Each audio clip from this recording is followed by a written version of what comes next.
You are listening to the Food and Fitness Podcast. This show is about normal people and how food and fitness fits into their lives. You can find us on YouTube, Facebook, and Instagram at food.fitnesspodcast. I'm your host, David Marshall. We also have our regulars with us. Jess White. And I'm Jackie Vanderton. On this episode, we're going to talk with Kianna Gnap, who is a certified personal training specialist and a group fitness instructor. Also became an FRC Mobility Specialist and self-proclaimed foot nerd. Kianna has led me through multiple classes at Orange Theory Fitness, and I will admit that the pain was never fun, but the results are worth it. Kianna, welcome to the podcast, and we would like to know, how did you get into leading others through your fitness journey as a group instructor?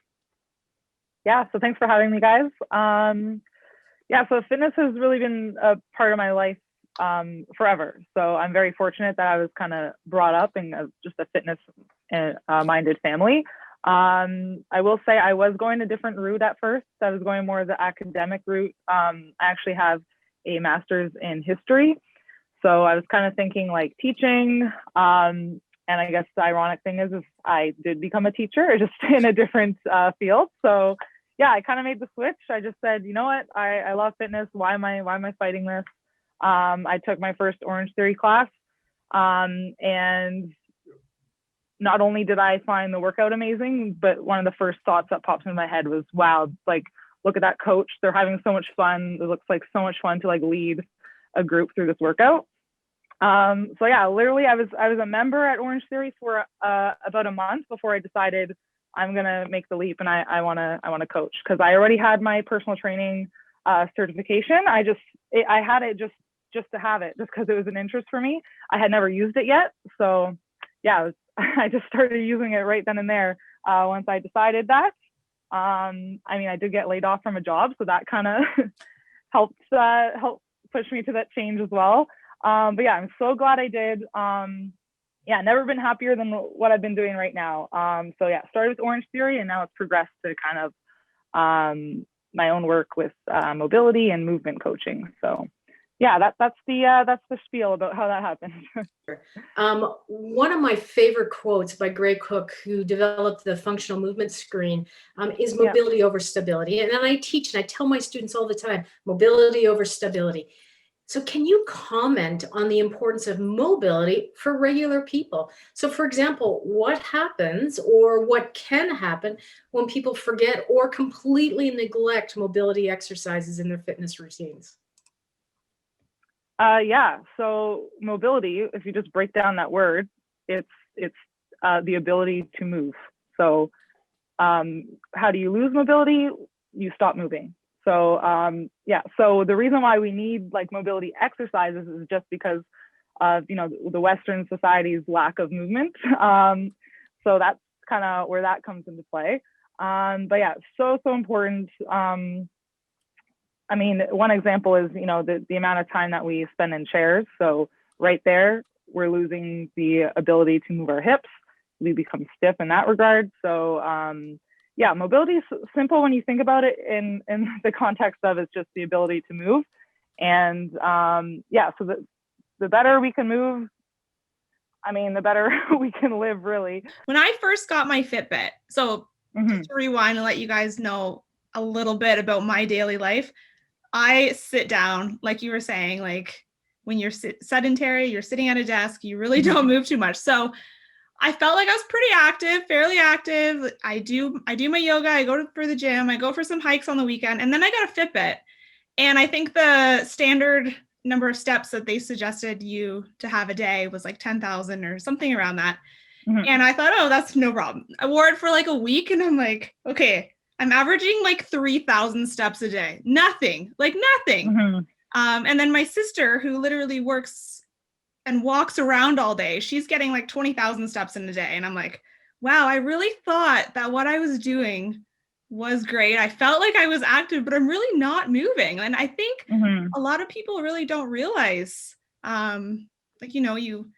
you get up in the morning, you go to work, you sit down, you come home, you sit on the couch, And even if you're only getting an hour of exercise in your day, you're still not moving. Like there's, you really aren't. Do you have any tips for people?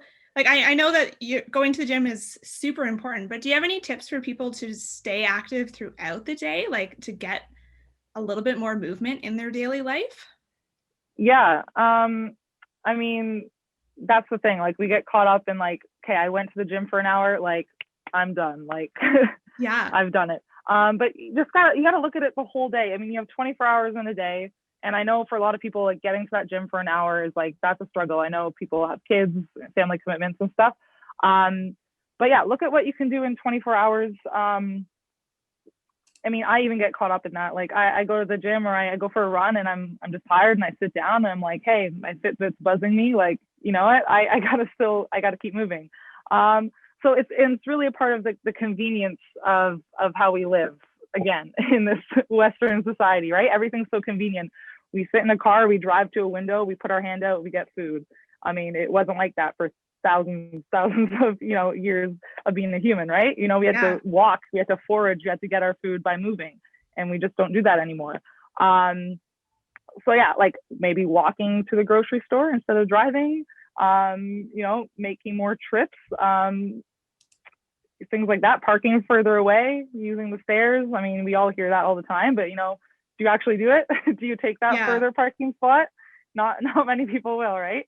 So it really is the little things that you do in a 24-hour day that are going to add up, and then you're going to look at your Fitbit and wow, you've hit 10,000 steps, and there you go. Yeah, it's right. It's all the little things that you can be more aware of and add into your day. I always find it amazing that when you go to the gym, that always the parking spots closest to the door are always full first, which I always laugh about, right? I also heard a lot of people that if they're in an office that they'll try and use the washroom on like the other side of the floor, or they never use the water fountain that's closest to them. They always try and make it as far as possible to try and get those extra steps in. And I think in a small thing, if you're making like 20, 30 extra steps, you don't notice it at first, but at the end it starts to accumulate, right? Yeah, totally.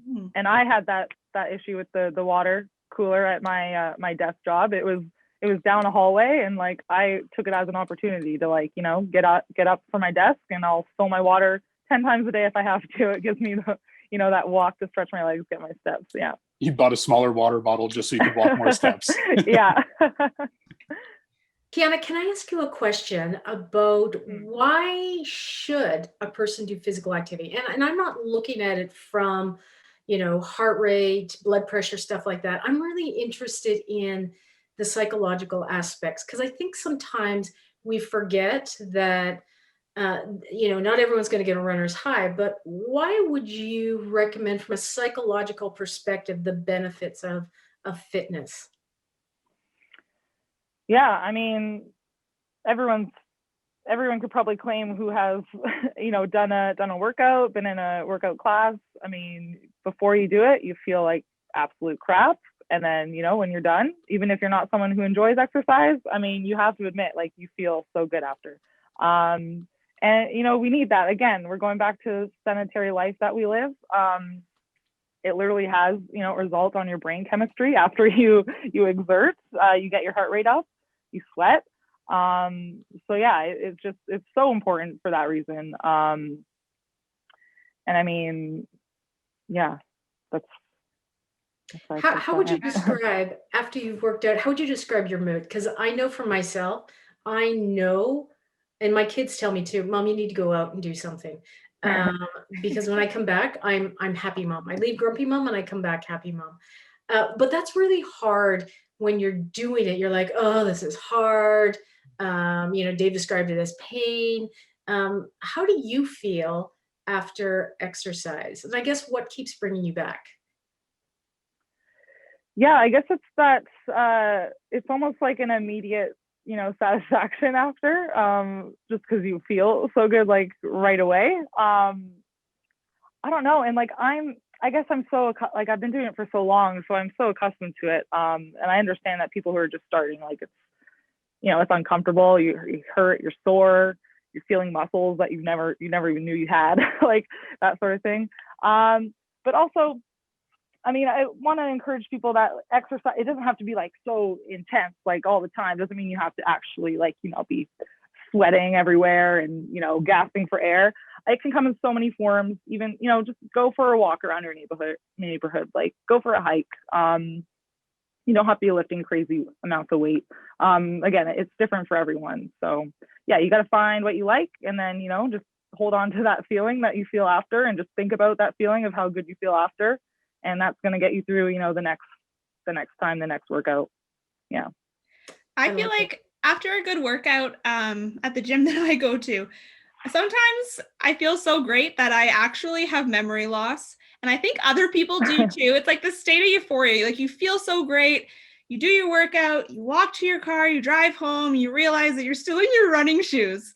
Like there's been so many times where I've actually left my shoes that I came to the gym in at the door because I just felt so great and I was ready to take on the world, and I left my shoes there. And I know I'm not the only one that's ever done that, but it happens way too much.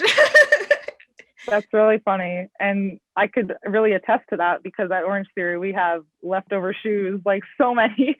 Yeah. So that's really funny. I guess, yeah, so you're not alone there, Jess. Good. Oh, goodness. So one thing, because I follow you on social media, something that kind of comes up often is you say 50% of walking is done on one foot and 100% of running is done on one foot. You were also a self-proclaimed foot nerd.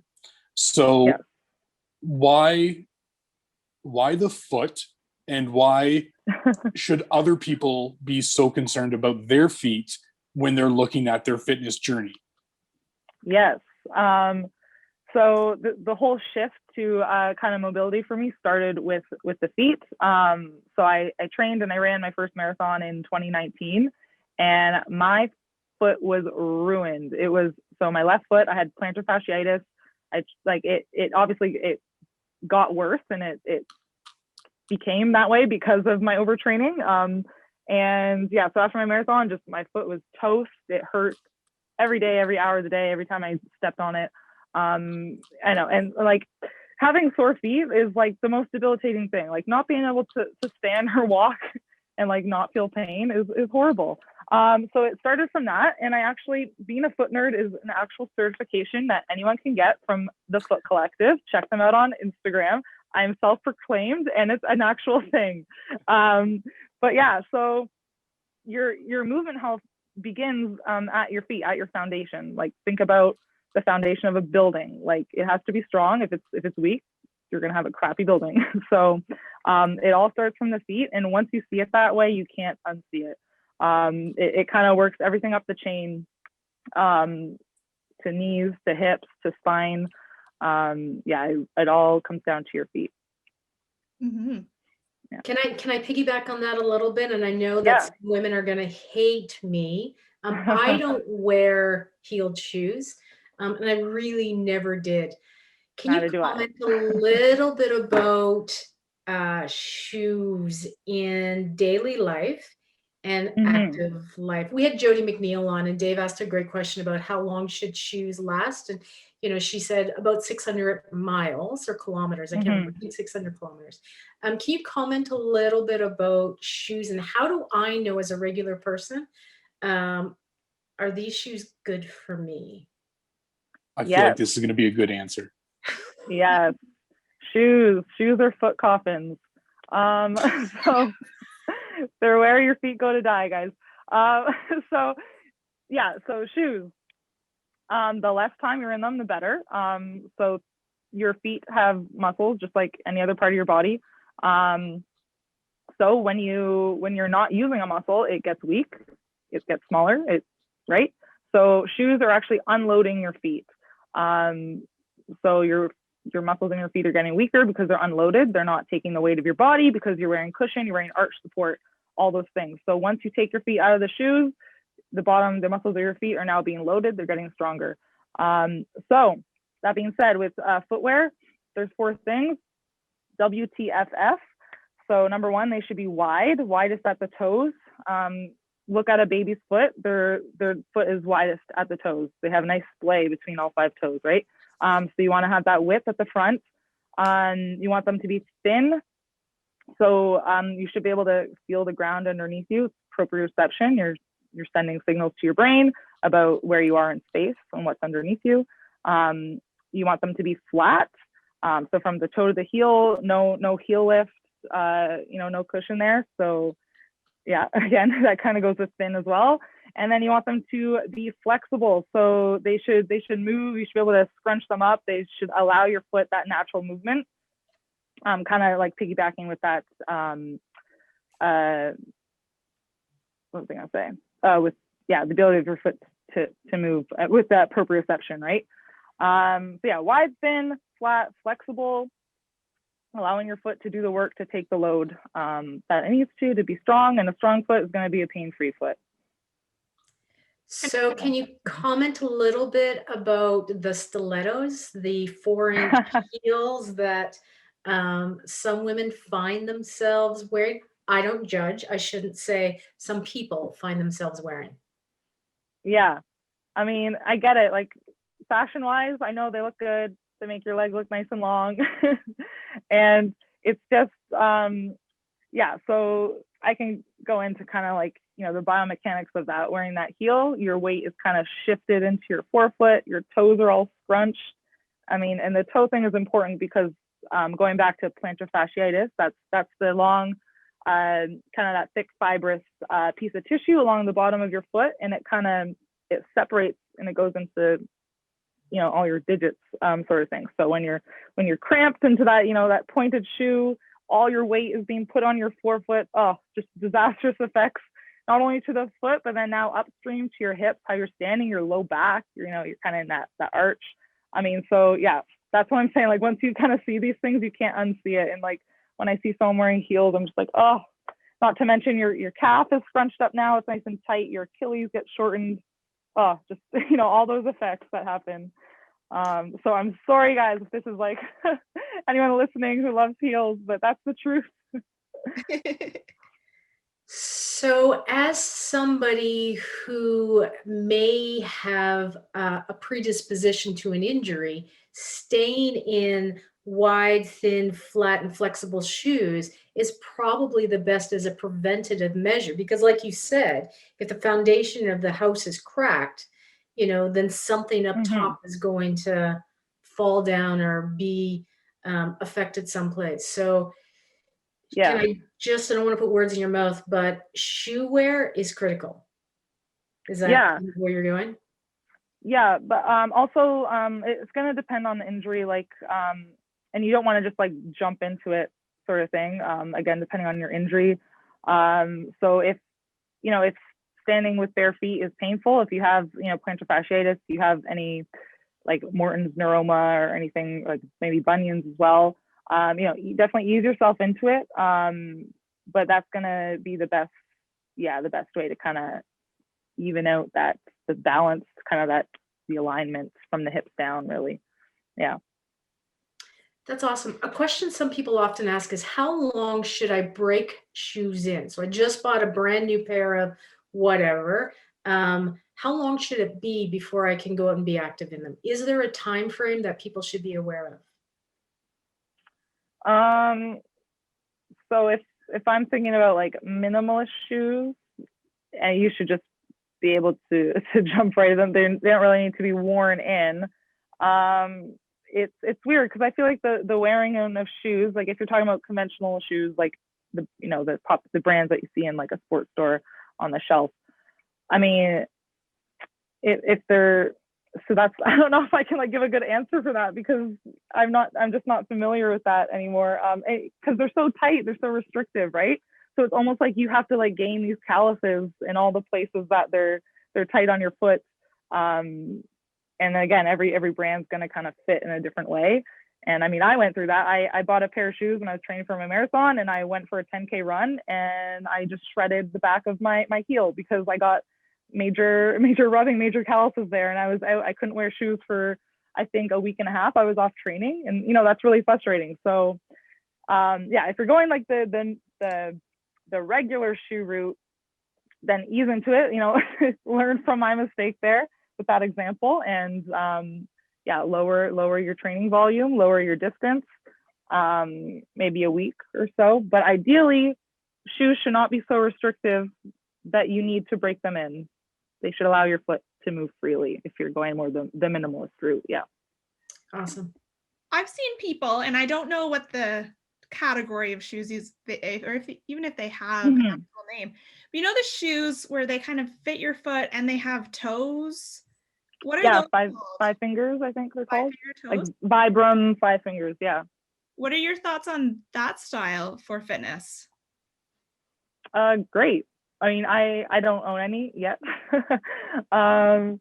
But yeah, it's just allowing your foot to move in the most natural way because you don't have any restriction at the toes. It's probably the widest shoe you can get. I know people who love them. I know people who just go bare feet or just the super minimalist shoe. And I think it kind of started from like a boat shoe, or like something you can wear so you don't get cut like in the water if you're treading through water and things like that. And that's kind of how the Vibram started. But it's probably the most minimalist shoe you can get. Yeah. One of my, I'm a little bit of a geek as well. One of my favorite researchers, Lieberman out of Harvard, just to give you some context, he runs barefoot. He's in Harvard, so Boston. Yeah. He runs barefoot all year round, except in the snow. So so he will put the kind of the 5 fingers on just because, it gets cold in Boston. The protection, yeah. Yeah. Yeah, you really just need to watch out for you need protection from weather, you need protection from sharp things on the ground. That's the important thing with that. Yeah. Awesome. So switching over to just more fitness, how do you keep up to date with the latest trends and developments as an instructor? Yeah, I guess it's really knowing what you like, and then finding people who do it well, and then learning from them. So it's hard. I mean, especially with social media, you get blasted with all these different trends and stuff. But find what you like and kind of just dive into that. And that's what happened with me with mobility and the FRC system, and that's just kind of delve into one thing at a time is the way I go about it. And learning from the people who are smarter than you, for sure. Yeah, and things change all the time. So I think Instagram is a great resource, and Pinterest, because there's always so much going on those platforms for ideas. Totally, I will say, like, as a type 1 diabetic, when I was originally shopping for a gym, the first thing I did is I'd go in and I would speak to someone. I asked if I could speak to one of their trainers and what they thought, if they had any experience of dealing with type 1s. And then they're like, oh, it's kind of all the same. You should be fine. And I was like, oof, I'm out. And then I went to the next one. But when I walked into Orange 3, hashtag not an ad, one of the things that I did notice is that, like, the first thing I was told was like, oh, we have other type 1s who work out here. And I was like, oh, okay, cool. How do they find their experience? And then they're just like, oh, this guy. And then he came over and he's like, oh yeah, it's great, blah, blah, blah. And what really touched me, because someone like myself, when your blood sugar can fluctuate so drastically, is that the staff had juice in a fridge in the back. And it was those little touches and the knowledge that I think that made me more comfortable with that gym than I had with anywhere before. And I think that goes through with other things, like what you were saying with the specialty of knowing what you want, working within that. And maybe if you find a trainer who wants to do a blanket, like, oh, I know everything, it might be the ones who could potentially be the least effective for you, because you want to maybe partner with someone that you're passionate about, right? You're not going to work with someone who's not passionate about the same things that you are, kind of thing, right? Yeah, and based off of something you trust as well. Not just doing it for the sake of doing it, but something you trust and something that's backing it that you believe in. Yeah. So I'm glad you found that, with Orange Theory, for sure.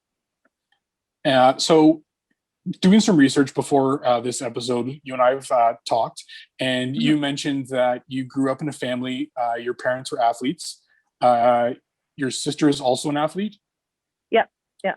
How was it growing up with parents and siblings as athletes, and how did that impact you in your choice to pursue the passions that you pursued as a youth athlete? Yeah, I mean, yeah, like I said, fitness is like all around me all my life. Yeah, so dad was a national team wrestler, won a few national titles. He went on to be an alternate on the Canadian Olympic team in '76. Mom was an athlete when she grew up. She was a fitness instructor, aerobics instructor, personal trainer. So yeah, definitely had those kind of like idols to look up to as parents growing up. And then it's cool because it was never pushed on me or like us. It was just, they had an example there and we just followed just by example.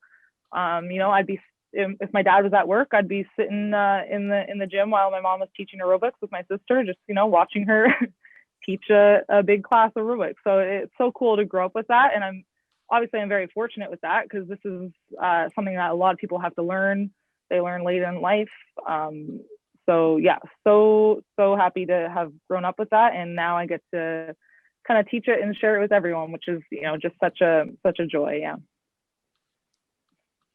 That's awesome. I'd love to hear that. So reading between the lines, it was really important for you to have parents that influenced you because it became part of your life. Is that kind of like, it wasn't a thing that you had to search for, it was already there.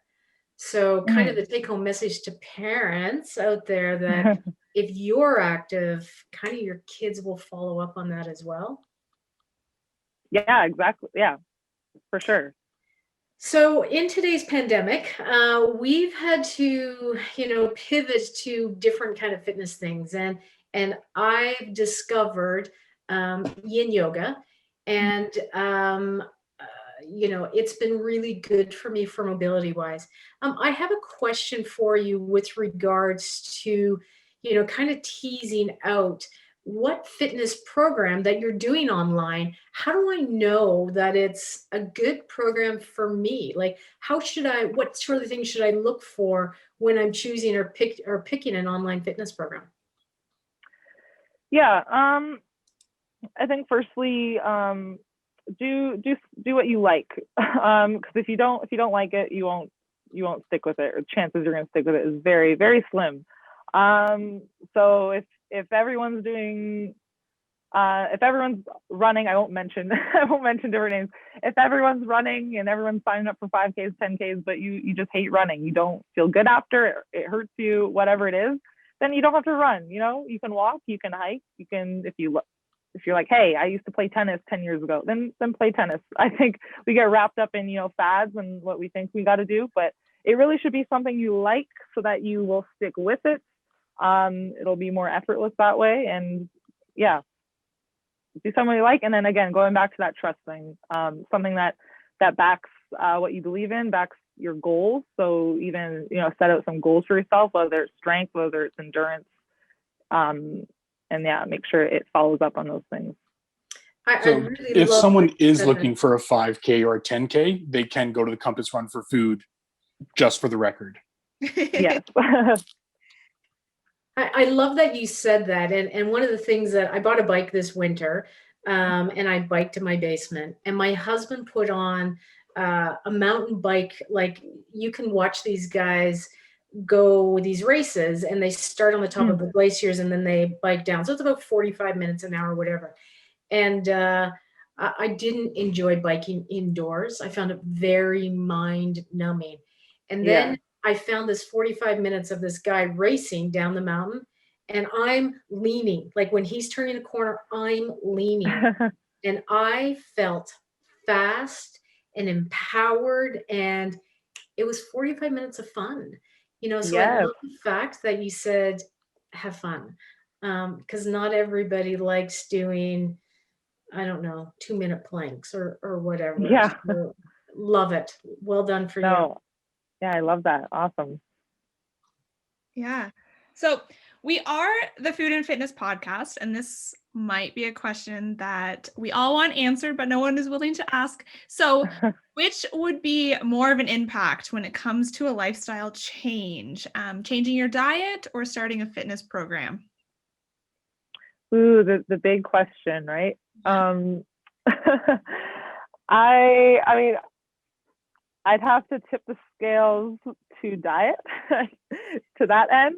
No pun intended. Yeah, exactly. Yeah, like what you're putting in your body, it totally affects how how you're going to feel. So definitely, yeah, diet, especially if by lifestyle change, again, like look towards your goals. If that means weight loss, then 100% calorie deficit. You got to take in less calorie, or yeah, consume less calories than you're burning. Did I say that backwards? Calorie deficit? No. Okay, never mind. Yeah. And then, yeah, if you're looking for strength, endurance, then, you got to add that fitness program on top of it, to meet those goals as well. Yeah, everything. Yeah, sorry, go on. I was just gonna say, like a big lifestyle change. I feel like you can't really have one without the other, and that's why it's such a tough question to answer. Mm-hmm. Today, or not today, but earlier this week, I shared a post on our Instagram, and I don't have it in front of me right now, so I could get it backwards. But it was something like, nutrition is king and exercise is king, or queen, and you put them together and you get a kingdom, because Yes, you really need both of them for that change. yeah, I remember, I saw that post. I liked it. Yeah. Yeah, overall lifestyle change, yeah, the two of them definitely go together. Yeah. Mm-hmm. So I know that you have chosen to go with minimalist footwear. With your foot nerds, you like the toe socks and foot care. Yes. So if someone is experiencing an injury, what are some good maybe stretches that they could do pre-workout, walk, run, hike, to prepare themselves for it? And maybe what are some things that they could do for recovery if they do experience an injury? Yeah, just like a general, like a foot injury, or like what? Yeah, let's go with the foot injury. Yeah, I mean, everyone, again, it's going to be different for everyone. So, I mean, sorry, what was the question? Like what they can do before? And yeah, like what's a good way to prepare if you're just getting started? So a lot of people around town, they've been walking a lot more. So like what's maybe some ideas that they could do to start off to prepare for it, and rather than just coming home and sitting down, if there's something that they should be doing afterwards to kind of prevent injuries from happening in the long run? Okay. If we're basing it kind of off of foot health, there's some simple things you can do, like so rolling, if you have a lacrosse ball, tennis ball, something like that. Rolling, massaging, again, the layers of muscles on your foot, especially if you've been wearing shoes all day. That's a great, like, kind of simple, like, activation tool it's gonna make you feel better for sure. It's like getting a mini foot massage. Once your shoes are off, getting some more space in between the toes, you can purchase toe spacers. You can literally just do it with your hands, get in there, the human toe spreader sort of thing, and just spending a little bit more time barefoot to strengthen the muscles, again, of the foot. Working on a little bit of ankle mobility. You can do, working on ankle dorsiflexions. That's when your knees kind of going over your toe, because again, that function gets lost when we're wearing stiff shoes. And yeah, checking out how your calf is working too. Again, that's something that can get stiff and tight again with shoes. Yeah, those are just the things. Those are just a few things at the level of the foot that can help. But yeah, if you're dealing with an injury like that, then definitely I would say get assessed first, to get a little bit more specific. But those are just, very basic things that can help before and after. You can do those things before and after activity. Yeah. That's awesome. We have set some goals, specifically SMART goals, specific, measurable, attainable, realistic, and timely.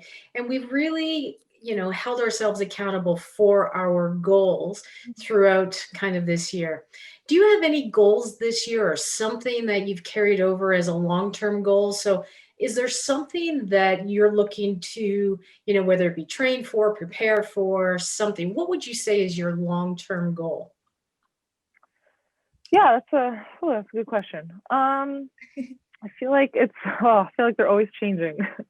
But something kind of that came a goal recently, and I guess it's a result of the whole last year we've all been through. Is I'm trying to be a little bit more mindful, practice mindfulness, which I think goes hand in hand with living a healthy lifestyle.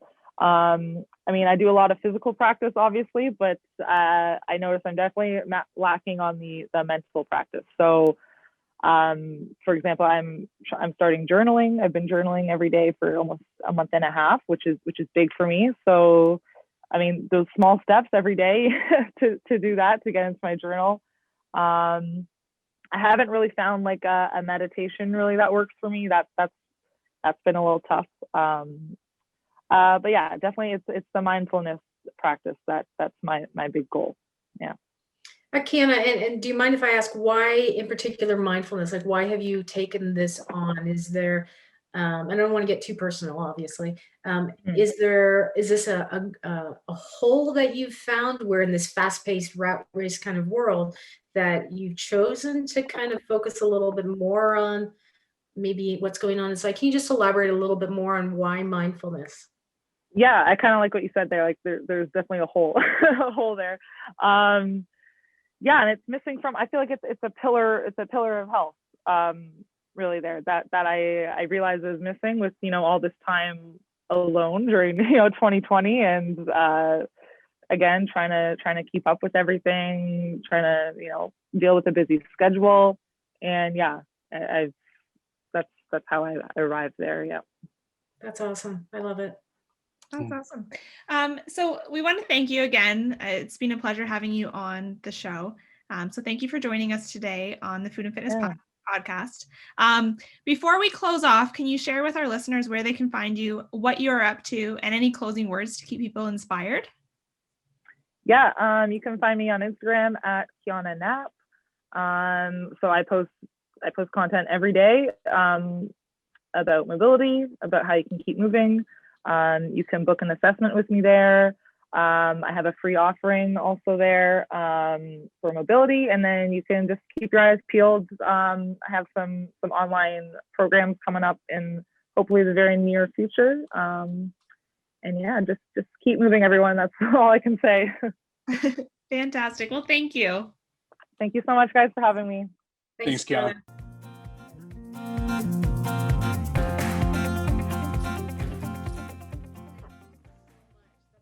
So we're going to take a few moments and talk more about our 2021 goals. My first question for both of you, let's start with Jackie, is why did you set this goal? Why is this something that you wanted to accomplish? And have you thought about maybe what your next goal is after this is done? Well, I actually never set out in my life. I've never set out to do anything more than the 10K. And I remember when I retired from running, I was at the Ottawa Marathon and I was like, woohoo, it's my last 10K I'll ever do again. That was 2000 and maybe 10. I can't remember exactly. And I picked it up again. And then I said, okay, I'm going to do a half. And I did it. And as I've mentioned before, my husband's an ultra runner and I'd go to races and I'd see these people doing amazing things. And a friend of mine just said she was going to hike 50 on her 50th birthday. Another friend of mine turned 50 last year. He ran 50K, although he's a 100-miler as well. So he ran 50K on his 50th. And I was like, oh, I'm going to do that too. So I ran 50K on my 50th by myself. And I keep saying by myself because it took me I don't even really pay attention to the time. It was over 8 hours that it took me. And that was a long time I spent in my head by myself. And as soon as I was done, I was like, I'm doing this again. But anybody can do it. And I know people say, oh, if I can do it, you can do it too. It's literally just putting one foot in front of the other. But for me, it was conquering the mind game. And so I will do another 50 this year. And the beauty that it's a little easier this year because, I can say it's only 8K, right? It's only 6K. It's only 40 minutes Because I've already done it. And so, for me, it becomes a little bit easier mentally, because mentally, and I often tell people I'm really super lazy. And I'm lazy from the perspective that I listen to the voice inside my head that says, just give up. There's nobody, there's no medal, there's no whatever, just give up. And I'm able to overcome that. And I'm able to play little tricks now that, brush off Bob. And that's what I love. I read an article just the other day about, I'm a grad school dropout. I started my PhD and dropped out. And I felt really bad about it. But he talked about, when you're doing grad school, you fail, and you don't want to fail. Like, it is the worst thing as a student to fail. And guess what I do all the time when I run? I fail. I fail all the time because I never make, maybe I'm tired and I walk more. I don't make a personal best. Very rarely will I run faster than I did before. And that's okay. I'm like, that's okay. I'm okay with failing. And from the bigger perspective, I'm actually more content with life because it's okay to fail. In fact, when you fail, you learn. And I'm finally, at the age of 50, figuring out failure is actually a really good thing. So my goal to run 50 again this year is just to prove to myself that I did it, and I'm doing it more structured. So I have a better training plan as well. So my other goals, and much like Kianna, I'm spending a little more time being okay with myself. And I know that sounds like a really silly goal, but I've spent a lot of time not liking who I am. And I'm sure most people are like this as well. Either I'm not skinny enough, I'm not smart enough, I'm not fast enough, I'm not athletic enough, like all these not enough things. And I'm starting to tell myself, you know what? I have lots of good things, and I have lots of things that don't matter anymore. So I think my ongoing goal is I just want to be content. I just want to be like, it's okay. You know what? I'm good enough. I'm good enough. So yeah, that's my kind of long-term goal. I love Have it. you thought about finishing that PhD? Yeah, actually, when I stopped my PhD, and I stopped it for numerous reasons, and it wasn't because I wasn't smart enough. It was many things happened in my life. My supervisor left. I lost funding. Like, it wasn't all on me. And my one of my committee members had said, the PhD doesn't go away. It just means it's put on hold. And I'm like, you know what? That's kind of life too, right? Like, it'll never go away. I can be 80 years old and do a PhD. Yeah. I don't really get anything out of it other than 3 more letters behind my name. So, And you might have the biggest smile walking across the stage. 100%. I might be with my cane and my walker, walking across the stage and finally getting my PhD. It's not about, for me now, it's not about the accolades. It's about doing. And that's kind of where it came from, was I don't need accolades anymore. Yeah, I've got some plaques behind my wall here, but I don't need them, right? I need to be content with who I am. So yeah, cool. How about you guys, Jess? Well, I just want to say, like, you're right. You have to love yourself before anything else. Like, put yourself first. So I love your goals, and I love that you're realizing that you have to take time for yourself. For me, so my goal really is to figure out what's causing these health issues for me, what my triggers are. And I'm really proud to say, and knock on wood, but things have been going really, really well. Last time we chatted, I said I was going to start kind of looking into the low FODMAP plan, and that has really helped me. I'm on a call list to speak to a nutritionist, so that's going to help me even more. But I think more or less I've really figured out my triggers. Now, the list of food that I am avoiding right now is pretty long, but because I've found a ton of recipes and support, I'm still eating delicious foods, not as much as I used to in the past, and I'm definitely missing like Taco Tuesdays, because I can't have almost everything except for lettuce that's in a taco. But that aside, things are going pretty well. I'm going to continue at it because obviously I'm not at the 2 months that I gave myself before. So I'm sure I can find more delicious recipes. And then once I talk to the nutritionist, we'll figure out the plan from there. But yeah, that my goal is going really well. So why I started, it probably is a no-brainer. I really needed to get my health dialed in. I really don't like taking pills if I don't need to, and if I can get these issues under control with nutrition, I'm all game. So yeah, that's going really well. Now I am starting to think about future plans, and when I first chose this goal like a month or so ago, I had said that my fitness programs were dialed in because the gym was open and I could schedule my gym classes and life was great. Fast forward to pandemic lockdown number 3, and I can't go to the gym. I am at home with a 5-year-old, 2 dogs, and it's so loud, and I really cannot give myself an hour. I mean, that being said, I am in a room without dogs and kids right now, but I think that will be my future goal, is really to dial in my fitness and focus on myself a little bit so that I can do that.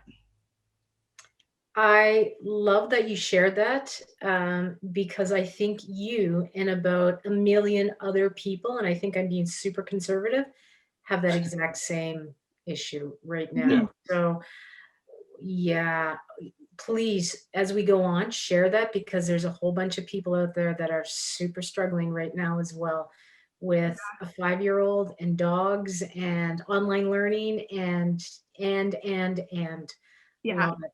Yeah. So what about you, Dave? So why we set the goal, I was actually, we have an app from the library where you can read online magazines. So I started getting into, because we were hiking so much in 2020, I was like, oh, let's look at this one. And it was a European trail running magazine. And it was a 1,000-mile challenge for the year. And every year you can do it. You can track it, send your stats in, and they send you like a buff or a towel or something like that, right? And I was like, I wonder if we could do that. And I was like, maybe not 1,000 miles, but maybe 1,000 kilometers. And so then I brought that up to Jo, and she's like, yeah, we could maybe do that. And I think when you're going one step at a time and putting one foot in front of the other, 1,000 kilometers is a huge task. Like, that's massively daunting, because in your head you're setting it as a goal, but the timeline of a year, it's long. But at the same time, I feel like yesterday was a year ago at the same time. Like, time doesn't make sense anymore. So we decided, fine, we'll set it. Not bragging, we just crossed the 600 kilometer mark like this week, so that's good. So we're doing really well. We might get to 1,000 miles by the time this is done. We'll see what happens. I'm not making any promises. For future goals, I just ordered a kettlebell, so I'm going to start to do a little bit more stuff at home, which is nice. A little bit more strength training to go along with that, because I do have old injuries from like knees that have caught up. So just trying to strengthen my legs and everything like that with a little bit more extra weight. And I thought that was kind of the easiest way to go, because before I was using just like an 18-pack of Diet Coke as my weight when I was doing stuff. So yeah, that for us, that's what we're gonna do. And I think, and Jo, she said that it looks like it's a usable size for her as well. So I think we're gonna be pretty good. I love it. And I love the fact that it's together, right? It's not just Dave, it's Dave and Jo together that, because then you hold each other accountable. I don't know if it's we hold each other accountable, but she pushes me more. I love it. Yeah, it's good. That's awesome. Yeah. Love it. So as the hosts of the Food and Fitness podcast, we really want to invite you, the listeners, to share your goals with us. And as we continue with future episodes, we would love to update our audience with each other's goals, challenge each other, and one day have a virtual celebration together to celebrate our accomplishments. Yeah, so leave a comment below in the YouTube comments. Find us on social media, at food.fitnesspodcast to send us a message on your new goals or episode ideas. So until next time, we'll talk food. We'll talk fitness. And we will do it together. Thank you for watching and listening to this week's episode of the Food and Fitness Podcast. Join us next time when we interview Rebecca Landman, owner of Landman Gardens and Bakery.